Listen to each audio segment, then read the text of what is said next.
If I can have your attention, please. I'm going to invite everybody to please find a seat. As you're finding your seat, I'm going to remind you to please turn off your cell phone.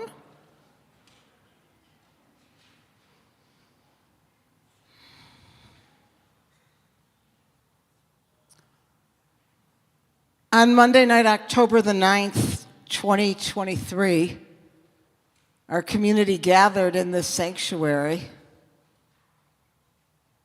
We were speechless. We didn't really know what happened. We had no idea what the future would hold. But as Michal Bichon, who was here on Sunday night, said, that pain you're feeling is peoplehood. And each and every person who came into this sanctuary on October 9th, 2023, was wounded. Our worlds were turned upside down, and we couldn't really imagine or understand what had happened. Since then, our community has stood with our brothers and sisters in Israel. We've held pictures of the hostages in front of the sanctuary. And every day we marked another day that our brothers and sisters were in captivity in Gaza. We were not with you, but we were with you. And we were holding you, and we were praying for you, and we were praying for the IDF, for Tzahal. We were praying for our brothers and sisters, and we were trying to imagine what it would be like to find our way out of this horrific mess. And for the last 2 years, since October 7th, we have stood in solidarity, and we have tried to bear witness. And tonight is another night of bearing witness.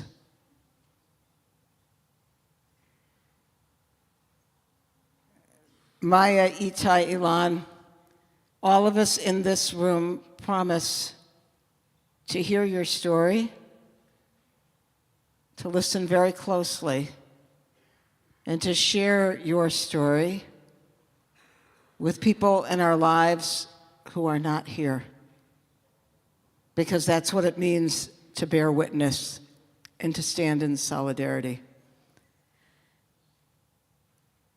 And I want to connect the news of today for a moment. Perhaps you saw that some videos were released of the beautiful six lighting a Chanukiah. And I know amongst that, there was Ori Danino in the video, and I know that he literally saved your life.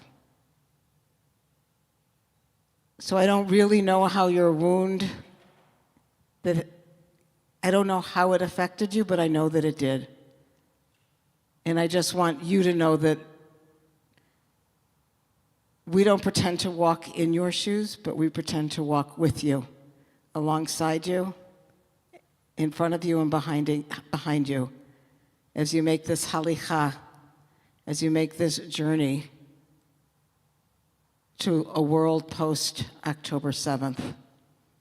And as we gather, and on the one hand we celebrate that the hostages are home, I hold in my heart, and I know you hold in your hearts, Ron Gvili, who has not been brought home. And we hold his family in our prayers. Our community welcomes you with an open arms. We want to hear your story. We promise to share your story. We pledge our support to you and to our brothers and sisters. And I'll conclude by saying the words that once upon a time, they didn't mean much to me, and now they mean a whole lot. They didn't mean much to me because I took them for granted, and now they mean a whole lot. Am Yisrael Chai. I'm going to invite Shelley Barron.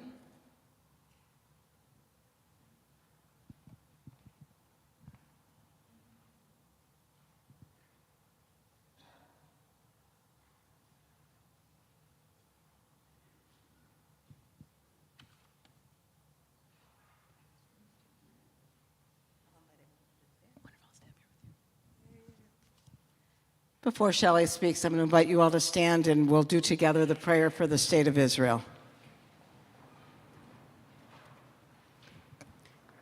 It's on the back of the Hebrew of the card that you were given when you came in. We'll say it in Hebrew and then in English. Avinu shebashamayim sur Yisrael v'go'alo, barecha medinat Yisrael, reshit smichat gulatenu. Hagen aleha be'evrat chastecha, ufros aleha sukat shlomecha. Ushlach orcha ve'amidcha l'rosheha, sareha v'yoetzeha, v'taknem be'etzah tova milfanecha. Chazek et yedei mignei eretz kodshenu, v'anchilem Eloheinu Yeshua, v'ater nitzachon tatrem, v'natata shalom ba'aretz, v'simchat olam liyoshveha, v'nomar amen. Avinu shebashamayim, stronghold and redeemer of the people of Israel. Bless the state of Israel, the beginning of our redemption. Shield it with your love, spread over it the shelter of your peace.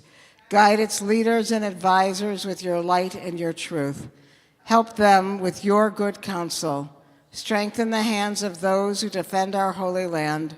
Deliver them, crown their efforts with triumph. Bless the land with peace and its inhabitants with lasting joy. And let us say, Amen.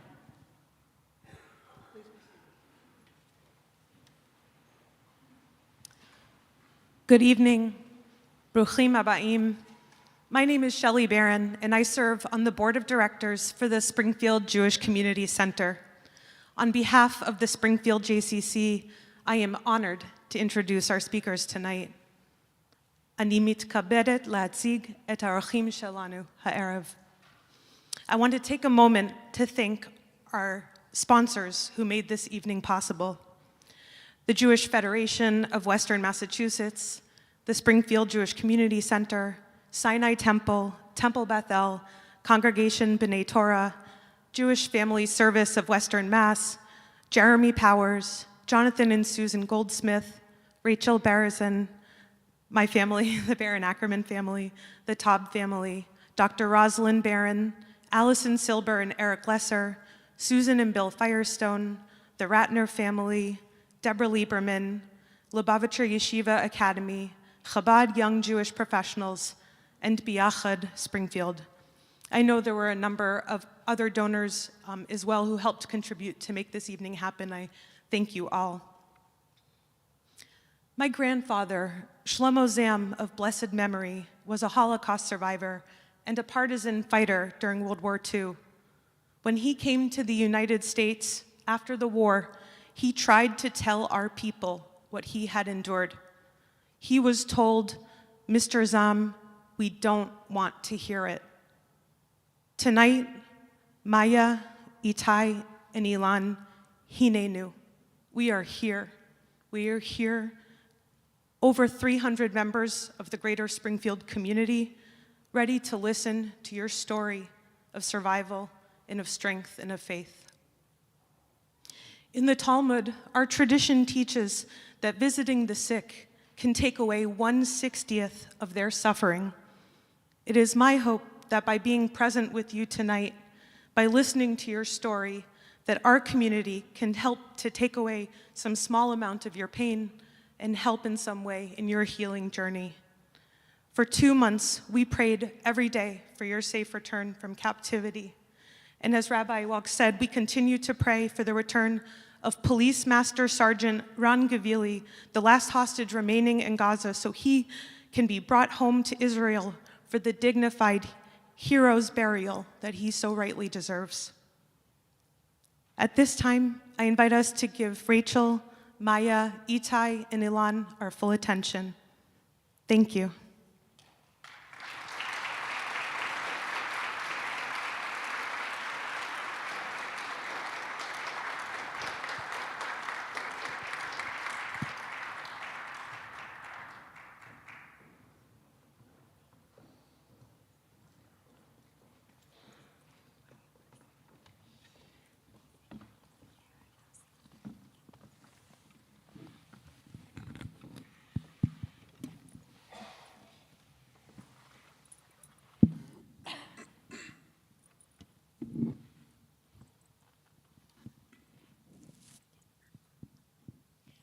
Good evening, everyone. Before we begin, I just want to share a couple of notes of how the program will flow. Tonight, we have the honor of hearing from Maya, her father, Ilan, and her brother, Itay. Because Hebrew is the language that Ilan and Itay are more comfortable sharing their experiences in, they will speak in Hebrew, and Maya will translate. You will hear a natural rhythm of English and Hebrew throughout our conversation, and I invite you to lean into that. When the program is over, I ask that you please remain in your seats so the Regev family can exit, and then you can follow. And now, let's begin. So we're going to start by talking about your lives before October 7th. Can you tell us a little bit about what your lives were like, what your hobbies and passions are, what you were doing? Hi everybody. First of all, I want to say thank you so much, all of you, for coming. We're really excited to be here and share our story with you. And thank you for having us here. So before October 7, we were just like any other normal family. I was 21 at the time. Itay was 18. We have a younger brother. His name is Guy. He was 14, and we have two amazing parents. My father, Ilan, and my mother, Mirit. She's home with our younger brother. I just finished to serve in the army, so I had a lot of time being home, and Itay just finished high school, so he also was home a lot. And I had a dream. I wanted to travel the world. I used to work as a waitress, saved money, and I bought a ticket to Mexico, which I was supposed to fly to on December 2023, 2 months after it happened. And me and Itay, we weren't always that close as siblings. I'm sure you can all relate to it as parents, as people with siblings. But because we had a lot of time to spend together at home, we became a lot closer. And also before October 7, we were a month in Mexico, all the family together. So we had a lot of time to spend together. And that's when we really decided to go to the Nova Festival together. It was actually the first time that we've ever went together to a party as siblings. So yeah. What an exciting experience, a party together. What made you want to go to this party? Well, I can say that we've heard a lot of time before about that party. It was supposed to be it was the biggest music festival that's ever been in Israel. So all our friends says that they're going. So of course we wanted to come as well. And I remember we were in Mexico. We bought the tickets there, and we landed the same day that the Nova started.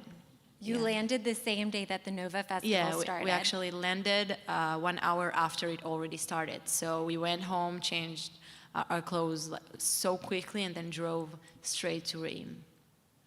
Oh my goodness, what was that like? It was crazy. I remember we actually were supposed to land on October 5th, but we missed our flight, and the next available flight was only on October 9.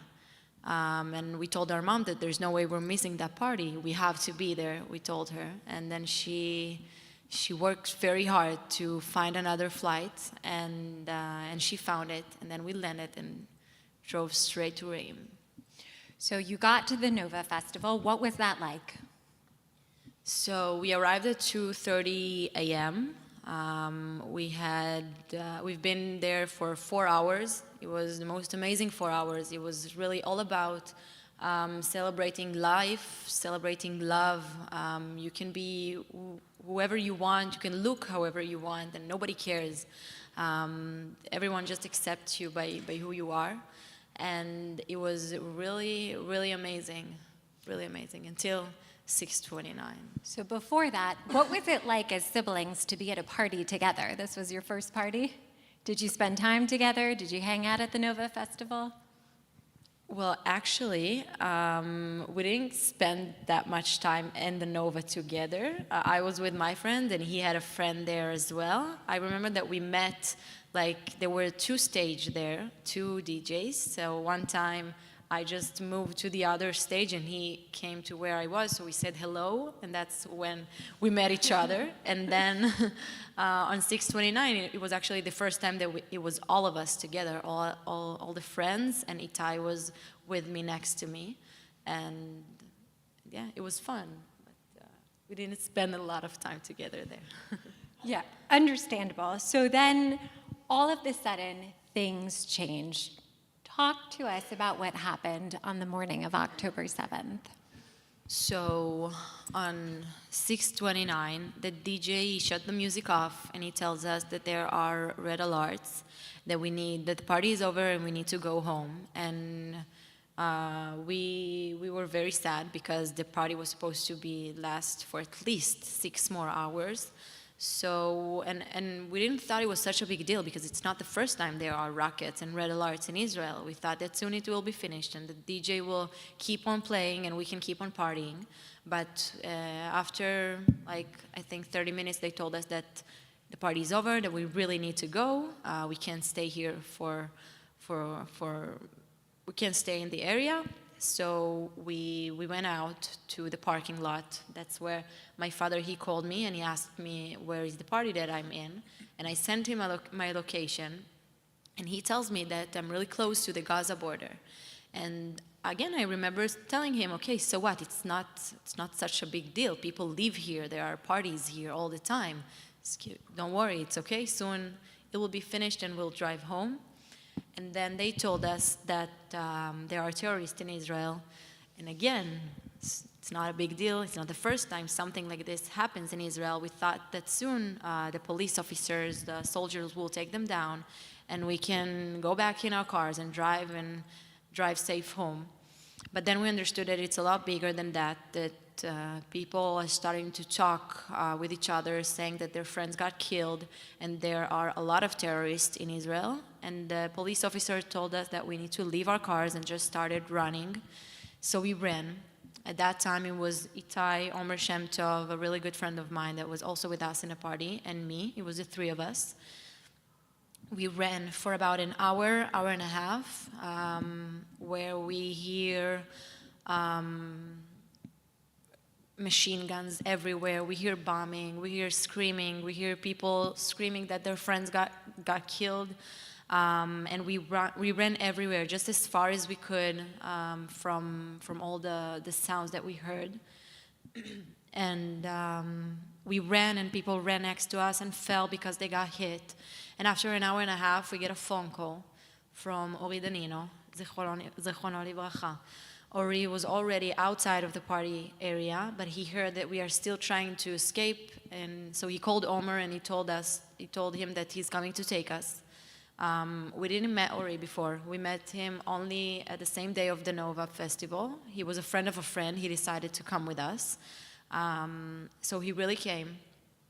And then we got on his car and we drove for like 4 or 5 minutes. And then I remember my father kept on calling me through all those hours, and I didn't pick up the phone because I didn't want him to hear all the chaos, all the screamings, everything that happened there, because I knew that he will come to Re'im, he will come to where we were, and I didn't want him to come. It was too dangerous. So we were in a car, and I remember that at that point we saw a lot of bodies, blood everywhere, cars crushed everywhere. And I'm looking at Itay and I'm telling him that I think we need to call Dad, because I think something inside me felt like it might be the last time we could ever talk to him again. So I called him. The first time it didn't dial, and the second time he answered the phone, we saw a big truck filled with terrorists that they blocked the road. 9 terrorists came off of it, and each one with his own machine gun started shooting like crazy. Ori managed to jump outside of the car and escape. He was later kidnapped by another group of terrorists. And Itay and I, both of us, we got shot, and my father heard everything over the phone. If it's okay, I have the phone call. I can let you Please. hear it.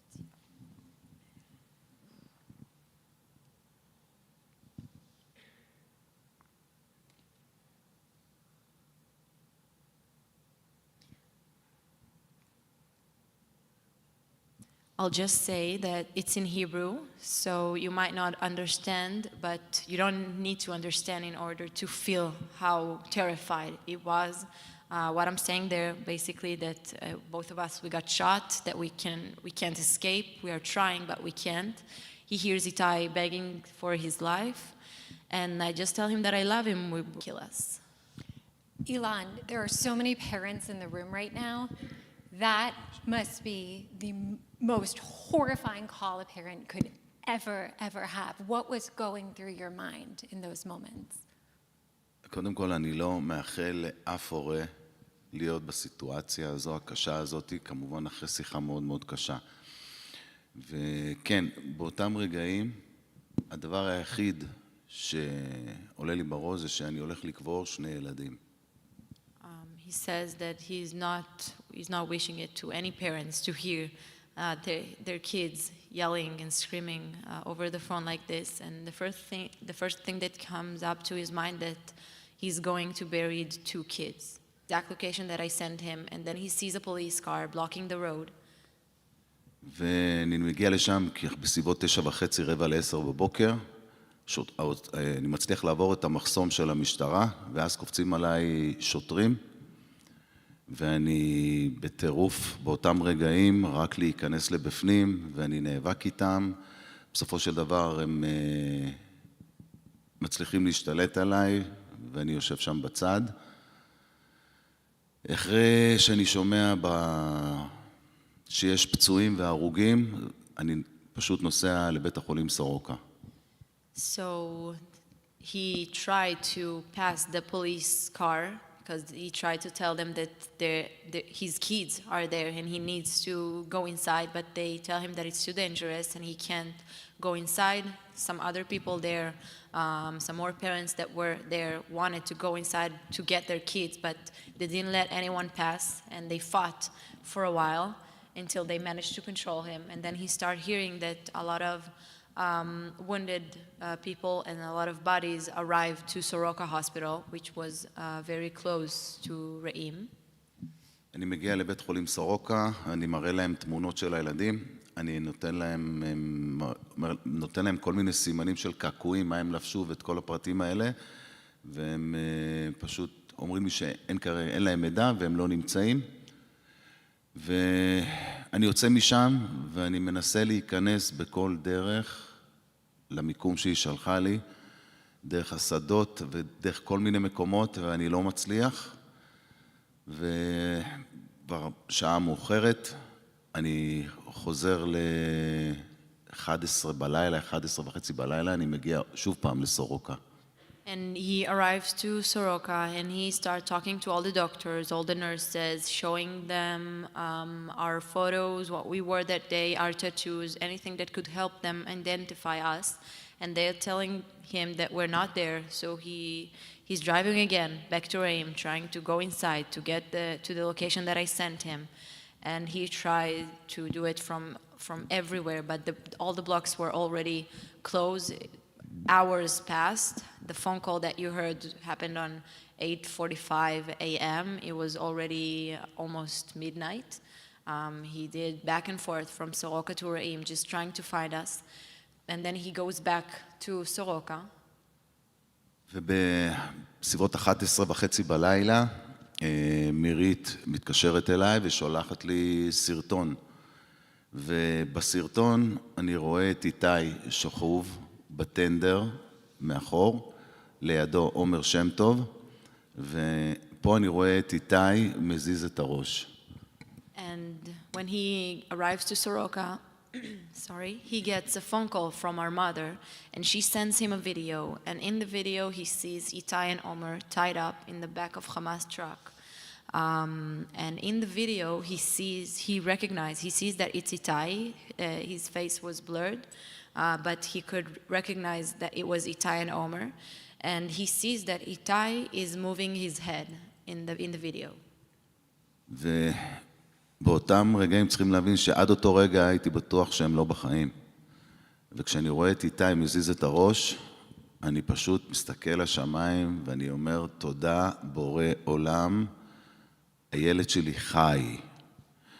ועם כל הכאב שאני יודע שהוא נחטף והולך למקום שאני לא מאחל לאף בן אדם להיות שם, אבל אני פשוט אומר תודה לבורא עולם שהילד שלי חי. על מאיה לא ידענו כלום באותם רגעים, ומאותם רגעים הבנתי שאנחנו הולכים לעשות כרגע את המלחמה של החיים, לעשות הכל, לשחרר את הילדים האלה. הכל. And he sees that Itay's head is moving.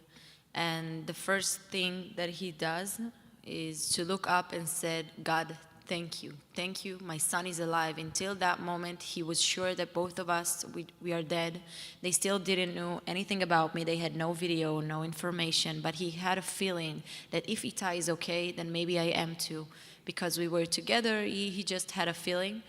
And he was so happy to see it. Like, it's weird. He knows that he's been held by those monsters, by those Hamas monsters, probably in hell right now. But he was so happy to see that his son is alive and not dead. And there is still a chance for him to see him again, hug him again.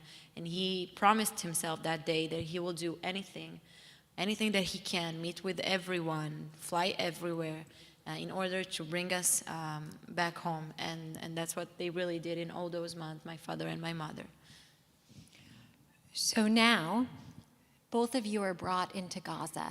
Talk to us, both of you, about the moments you realized you were going into Gaza, and tell us what that was like. So at first, when they arrived to the car, they opened the door and they just pulled us out of the car. I tossed the phone under the car seat so they won't take it. And then they just put Omer in one place, me in another place, and Itay in another place. And Itay is going to tell you a little story that he had in those moments, and I'm going to translate him. באמת אחד המחבלים לוקח אותי והוא משכיב אותי על הכביש. וברגעים האלה אין הרבה תקוות. אני הייתי בטוח, אני כבר השלמתי עם זה שאני עומד למות. לא היה לי תקווה לחיות יותר מדי. והוא משכיב אותי על הכביש, המחבל נעמד עליי, והוא מצמיד לי את הקנה של הנשק לתוך הראש. So one of the terrorists, he grabbed Itay by his shirt, he tossed him on the road, face down, and we, like I said before, we were sure that they're gonna kill us. We didn't thought about hostages, we didn't thought about all of this. We just were sure that they're gonna torture us and kill us, or just kill us. We had no hopes, and then he just stands on Itay back with the machine gun pointed straight to his head, with the barrel right in his head. וברגעים האלה, הדבר היחיד שעובר לי בראש זה שבשנייה הבאה הוא הולך ללחוץ על ההדק, ופה זה הולך להיגמר. ודברים שעוברים לי בראש זה המשפחה שלי, זה כל התמונות של המשפחה שלי, זה כל העבר שלי, זה כל החיים שלי. ואחרי דקה אני פשוט מתחיל להתפלל לקדוש ברוך הוא ולשיר שיר למעלות. וברגע שאני מפסיק, ברגע שאני עוצר את התפילה, אני פשוט מרגיש שהקנה של הנשק מורם לי מהראש, ופה באמת הרגשתי את החיבור הראשוני שלי עם הקדוש ברוך הוא. פה באמת הרגשתי שזה לא הזמן שלי למות כרגע. And Itay was just waiting for him to pull the trigger. Again, he had no hopes at that moment. And then he just started thinking about all his life, everything that he had before. He thought about us, about his family, about his parents, about me, about our younger brother. And then after about a minute, he's waiting for him to pull the trigger. All his life is passing through through his eyes. He started praying and he started singing Shir Lamalot. And the minute he finished to pray, he feels that the machine gun is lifted. And he said that it felt like it wasn't the terrorist doing it, like it was God doing it, like it was God listening to his prayers, telling him, hey, I'm here, I'm with you. If you have enough faith, if you have enough belief, you'll stay alive. I'm here, I'm with you. It's not your time to go yet. And he felt like it was the first time he felt connection with God on October 7, one of many times through all that time in captivity. And that gave him a little hope, like he felt, okay, it's not my time to go yet. I know, I just prayed. I just finished to pray and the machine gun was lifted. I know that I'll be okay. God is here. God is with me. And then they put us in the truck and we entered into Gaza. And I remember just seeing us. I was in the same truck that Itay and Omer were. They just didn't videoed me. So I see us cross the border. We can really see us drive inside Gaza. And I hear people, kids, elderly people, a lot of terrorists standing in the streets just cheering, singing, smiling, looking at us and cheering, screaming Allahu Akbar, like they're celebrating what Hamas just did to us, what they just did to us. And they see us, we were filled with blood, and we looked hideous, we were so scared, and they just looked at us and they smiled. And I remember that it was so weird to me that how could you be happy? How could you see a person that stands like right before you? You see how scared I am, you see how much we bled. We bled a lot. Itay and me, we got shot in both of our legs, both of us. And I remember that it was so weird to me that even little kids, they are cheering and celebrating the death of so many people only because we're Jewish, and it was so weird to me. And I remember asking them to take us to a hospital because we bled very heavily. And they said that they'll take us, but instead they took us to some building. And I remember they just opened a door on the floor. And that's when we realized that we're not going to any hospital soon. We're going to a tunnel. And we've heard about Hamas. We live in Israel. We heard about hostages, Gilad Shalit, Adar Golding. We heard about Hamas tunnels, but we never thought, not even once in our life, that we'll see Hamas face to face, that I will talk to Hamas, not to mention to be inside Hamas tunnel. And it was so, I remember that we were so shocked. And then they took us down. And the terrorist grabbed me and he told me that I need to walk with him. And the bullet hit my bone and it crushed 6 centimeters of it. So my foot was just hanging on string and flash. So I had to hold it like this so she won't disconnect. And I remember asking him,